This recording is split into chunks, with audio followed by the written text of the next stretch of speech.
এক তরমুজ ক্ষেতের মালিক একটি গাছের নিচে শুয়ে শুয়ে চিন্তা করে, আল্লাহর সৃষ্টির মধ্যে নাকি কোনো ভুল নাই, আমি তো একটা ভুল ধরে ফেলছি। সে গাছের নিচে শুয়ে শুয়ে ভাবতেছে, এত বড় গাছের মধ্যে আল্লাহ ছোট ছোট ফল দিছে, আর এই ছোট্ট তরমুজ গাছের মধ্যে এত বড় বড় তরমুজ আল্লাহ দিছে, এটাই তো তার সৃষ্টির একটা ভুল। ভাবতে ভাবতে লোকটা ওই গাছের নিচে ঘুমিয়ে পড়ল। ঘুমন্ত অবস্থায় ওই গাছের উপরে একটা পাখি এসে বসলো, ফল খাইতেছে। ওর থেকে ছোট্ট একটা ফল ছিঁড়ে লোকটার মাথার উপরে পড়ছে। লোকটার ঘুম ভেঙে গেছে।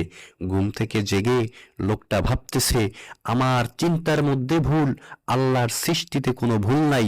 কারণ এই গাছের মধ্যে যদি এই তরমুজের মতন বড় ফল থাকতো, আমার মাথায় পড়ে আমি জায়গায় মারা যাইতাম। কাজেই আমার চিন্তায় ভুল, আল্লাহর সৃষ্টিতে কোনো ভুল নাই। লোকটা তার ভুল বুঝতে পেরে আল্লাহর প্রতি ঈমান এনে বিশ্বাস করে মুসলমান হয়ে গেছে। দর্শক, ভিডিওটি ভালো লাগলে একটি লাইক দিবেন, চ্যানেলটি সাবস্ক্রাইব করবেন।